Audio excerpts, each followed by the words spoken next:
It's videos like this that I really enjoy doing, just broadening my experiences with watches. Today we are looking at Doxa, and in particular 2 limited edition Doxas.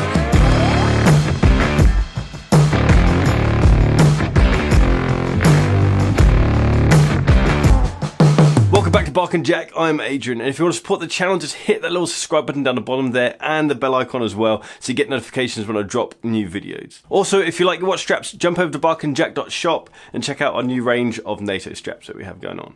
I really didn't know much about Doxa. I'd heard of them, and that was mainly through the guys on the Grey NATO podcast, and I knew about the orange dial, but that was pretty much it. It turns out that Doxa is pretty damn cool. They started out in 1889, but they didn't become big until really the 60s and 70s when they launched their dive watches, and that became their legacy. And so much so that explorer, filmmaker and French Navy officer Jacques Cousteau got involved with the brand. He actually brought them to America and stamped his own scuba diving company's logo on the dial. Like many brands in the 80s, Doxa took a beating from the quartz crisis and they died off. They were relaunched in 2002, and since then they've had really quite a hefty cult following. I was able to spend a bit of time with some of these pieces thanks to the guys over at James Porter & Son, and the fact that these watches have a physical presence in the UK is actually a big turning point for the company. They've recently appointed a new CEO, a chap called Jan Idox. I don't know how to pronounce his last name. We'll call him Jan from now on. But I actually caught up with him in London at Club QP a couple of weeks ago. Club QP is just a small watch event in London,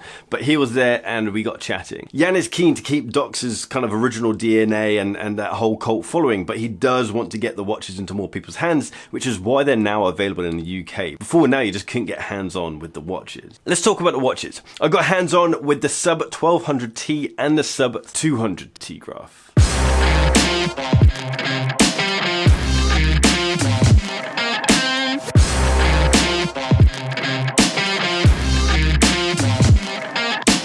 Both of these watches are limited edition. The SUB1200 is limited to 1200 pieces. The SUB200 is limited to 300 pieces. We're going to have a look at the 1200T first, simply because the SUB200 requires a bit more explanation around it. There's a bit more of a story there. Back in 1969, Doxa launched the original SUB300. It was the first watch to ever have the helium relief valve, and the 300 was linked to the fact it had 300 meters of water resistance. The SUB1200T is a bigger brother to that original SUB300, and of course it has 1200 meters of water resistance, which is really quite beastly. It has a torno shaped case, which is really quite typical of a 60s style dive watch, and a sawtooth 120 click unidirectional bezel. It has a beads of rice bracelet, which is really on trend at the moment, and this one is really very well machined. It feels rock solid, as well as of course being very, very comfortable, as they tend to be. The clasp also has a wetsuit extension built in, which is exactly what you'd expect from a proper dive watch.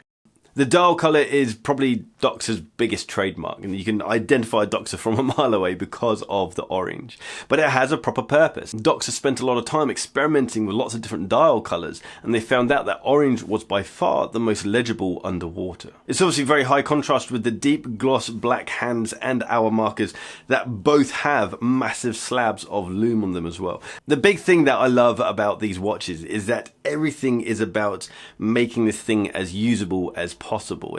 They haven't kind of departed from the original purpose of the watch to kind of make it more commercial. This is a very uncommercial watch if you think about it. It's bright orange and it has that huge torno case to it. But I really like the fact that they've kind of stayed true to their original purpose of being a dive watch. And that shows that pretty much everything in the dial is adding to the legibility of it. If you look at the placement of the lume between that hour hand and the minute hand, the hour hand lume is really quite small, very thin and towards the base of the hand.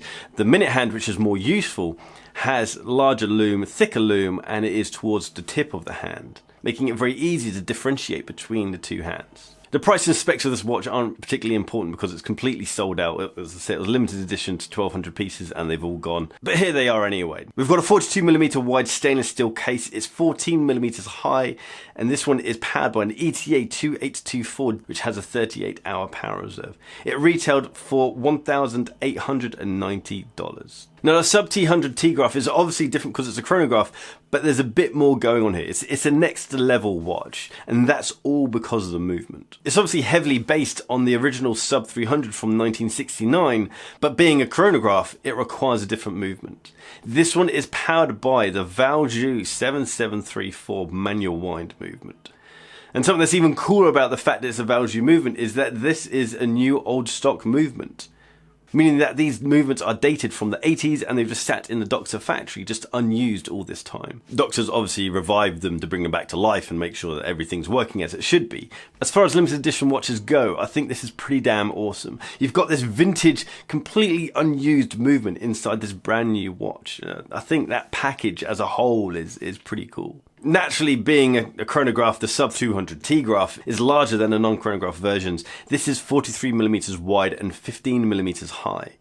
It also costs, because of the movement, $4,900. And unlike the SUB1200T, this one is still available. Looks-wise, I love both of these watches from the bezel inwards. I think they've executed the dial and the bezel absolutely amazingly, and I love the orange. I'm not a big fan. I don't like tonneau cases. It's just something that doesn't appeal to me. But then it's one of those things that looks good on other people. So it's a bit of a funny one. That being said, if you look at the chronograph version, the SUB200T graph, the bracelet is tapered. And the way that it tapers into the case just reduces the amount of flare that the tonneau case then appears to have.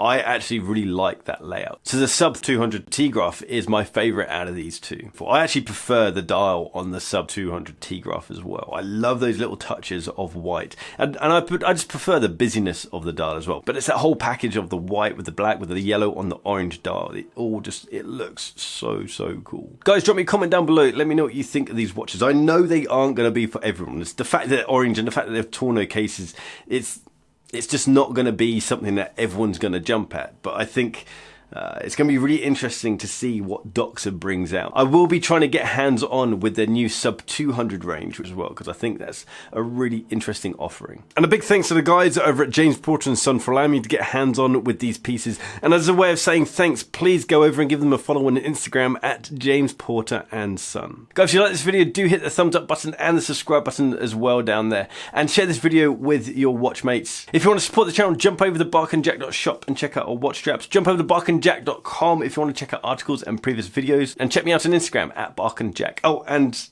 at We Are Hortics as well. I'll see you guys next time. Take care.